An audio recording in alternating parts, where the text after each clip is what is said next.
सफर निष्कर्ष भारत के साथ और मैं हूं मनोज चतुर्वेदी। देखिए, रात में जब मठ खुला, रात के करीब 2 बजे, उस समय का भी नजारा हमने आपको दिखाया और ये हम आपको दिखा देते हैं कि देखिए भीड़ जरा, ये भीड़ जो है थोड़ी धीरे धीरे, धूप बहुत ज्यादा हो गई है और कहा जा रहा है कि करीब 2.5 लाख से ज्यादा लोगों ने दर्शन कर लिया है। ये देखिए भीड़ को मैं आपको दिखा रहा हूँ, भीड़ इतनी ज्यादा है।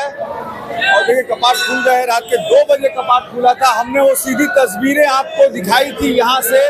सयान कुणाल यहीं पे हैं जो आज अपने पिता के दायित्वों को कंधे पे निभा रहे हैं। देखिए तमाम जो सब लोग, सयान कुणाल भी हैं यहाँ पे और अब रात में भी हमने आपको दिखाया था। और देखिए अभी भी सयान जी यहीं पर हैं। और जब फिर इधर से दिखाया तस्वीरें, देखिए तस्वीरें जो है, भीड़ थोड़ी कम हुई है, धूप बड़ी तेज हो गई है आज, जिसके कारण जो है भीड़ में थोड़ी कमी हुई है। थोड़ी कमी भीड़ में इसी कारण हुई है कि धूप थोड़ी कम हुई है। सयान हमारे साथ हैं, जरा सा हम जानकारी उनसे ले लेते हैं। सयान से, सयान जी कितने लोगों ने करीब देखिए, हम 3 लाख लोग दर्शन कर चुके हैं। मुझे भी लगता है, क्योंकि जो हम लोग तो एक एक्यूरेट नहीं बता सकते, लेकिन एक लड्डू का जो सेल होता है उसके पैमाने से बता सकते हैं कितना। तो पिछले बार जो 7 बजे तक जो सेल था उससे इस बार 1.5 गुना ज्यादा है। तो हमको लगता है कि क्योंकि कोई पैमाना तो है नहीं, हम लोग मंदिर में है, तो लगता है कि 1.5 गुना ज्यादा लोग पिछले वर्ष से दर्शन। 3 लाख से ज्यादा लोग आ चुके हैं। हो सकता है, क्योंकि जिस हिसाब से फ्लो है वैसा लगता है। और धूप लेकिन आज सयान जी बहुत कड़ी हो गई है, इसीलिए हम लोग जो पंडाल, जिससे जो दर्शनार्थी का रास्ता था, उन सारे पंडालों में हम लोगों ने पंखा लगाने का काम किया। हर जगह शरबत, पेपर बोट, ये सब देने का काम किया। इससे जो एक रिलीफ है वो मिल रहा है। और इसके अलावा जो बूढ़े बुजुर्ग लोग हैं, कहीं वो डिहाइड्रेशन से कुछ उनको हो ना जाए, इसके लिए 4 एम्बुलेंस की व्यवस्था की गई है। और डॉक्टर्स की टीम आप मंदिर में भी देख सकते हैं, बाहर भी। तो ये सब सुविधा हम लोग देने का काम इस बार कर रहे हैं।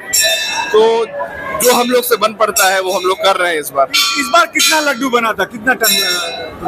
इस बार 20,000 केजी लड्डू बना था। 20,000 केजी। अभी हम लोग को फिर से बनवाना पड़ रहा है, क्योंकि अपेक्षा है कि 20,000 से ज्यादा। शाम के 3 बजे तक यहाँ भीड़ रहती है, उसके बाद डाक बंगला चौराहे की तरफ होता क्या है कि 3 से 6 के बीच में कम भीड़ रहती है, लेकिन 6 बजे जब डाक बंगला पे सब लोग आते हैं यात्रा लेके, उस यात्रा के बाद फिर सब लोग मंदिर की ओर आते हैं अपना ध्वजा जो है वहाँ मंदिर में चढ़ाने के लिए। रात के करीब 10 बजे से ही हम भी देख रहे हैं, कवर कर रहे हैं, आप यहाँ पे हैं। थकान महसूस नहीं हो रही है? नहीं, ऐसा पिताजी इस उम्र में पिछले वर्ष तक वो जो कर रहे थे 73 इयर्स में, जो रात से अपने भूख प्यास का चिंता छोड़ के, तो हम तो अभी नौजवान हैं, उनसे प्रेरणा लिए हैं और यहाँ पर मौजूद। पिताजी के सबसे नीचे एक हमने देखा है, 7 साल कवर में कर रहा हूँ, एक झंडा गाड़ते थे, महावीरी झंडा गाड़ते थे जी। तो क्या वो आप भी कर रहे हैं इस बार? नहीं, इस बार हम नहीं कर रहे, क्योंकि मुझे 1 साल तक पूजा करने, मतलब प्रॉपर पूजा करने से निषेध है। तो हम लोग के एक सदस्य हैं ट्रस्ट के, वासुदेव राम जी, उनको हम लोगों ने बुलाया है, वो इस बार ध्वजा पूजन करेंगे। उसको करेंगे जी। आपके पिताजी पे, माननीय स्वर्गीय कुणाल जी पे एक आरोप लगते रहा और वो आरोप निराधार लगते रहा, लेकिन लोगों ने आरोप लगाया कि मंदिर में जो है पिछड़ी जाति के लोगों को, दूसरी बिरादरी के लोगों को जो पुजारी रखते हैं, जैसे आज ही आपने कहा कि बहुत पुराने ट्रस्टी हैं वासुदेव राम जी, वो झंडा आज ये करेंगे।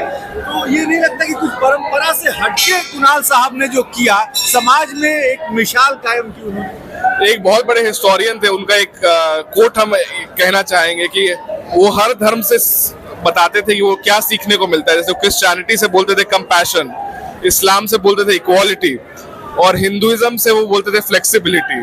तो ये जो फ्लेक्सिबिलिटी है, क्योंकि आप जानते हैं कि बहुत सारे जो कम्युनिटी है, जो पिछड़े वर्ग के लोग हैं, वो इसीलिए हिंदू धर्म को छोड़ दिए थे क्योंकि उनको उचित सम्मान नहीं मिलता था, उनको छुआछूत का शिकार होते थे। तो उनको हिंदू धर्म में बचा के रखने के लिए, पूजा से जोड़ने के लिए और कम्युनिटी के लोगों को पुजारी होना बहुत अति आवश्यक है, ऐसा पिताजी का मानना था। एक मैकू राम जी एक IPS ऑफिसर होते थे, उन्होंने एक बार दलित कन्वर्जन टू बुद्धिज्म के लिए एक गांधी मैदान में एक सभा का भी आयोजन किया था। उसके खिलाफ में पिताजी ने एक प्रेस रिलीज भी जारी किया था, कैसे बुद्धिज्म में भी बहुत इनइक्वालिटीज है। इसीलिए मेरा मानना है कि अगर हम लोग को सर्व समाज को जोड़ के रखना है तो हिंदू की बात करनी होगी।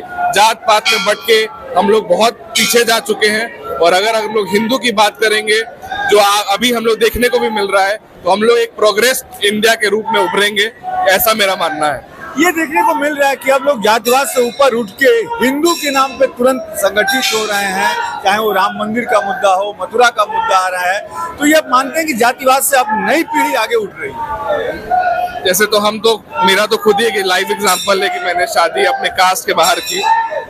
अगर हम लोग जात पात में यूं ही बंटते रहेंगे तो जो अन्य लोग हैं वो हम लोग के बंटने का फायदा उठाते रहेंगे, और अगर हम लोग एक रहेंगे तो भारत विश्व पटल पर अपना छाप छोड़ेगा, ऐसा मेरा मानना है। देखिए सयान कुणाल, रात से थकान कहीं महसूस नहीं हो रही है इनको, और सबसे बड़ी बात जो इन्होंने कहा कि हिंदू धर्म का मतलब ही है फ्लेक्सिबिलिटी, यानी कि सबको साथ लेके चलना, यही तो सनातन की परंपरा है। मनोज चतुर्वेदी, पटना।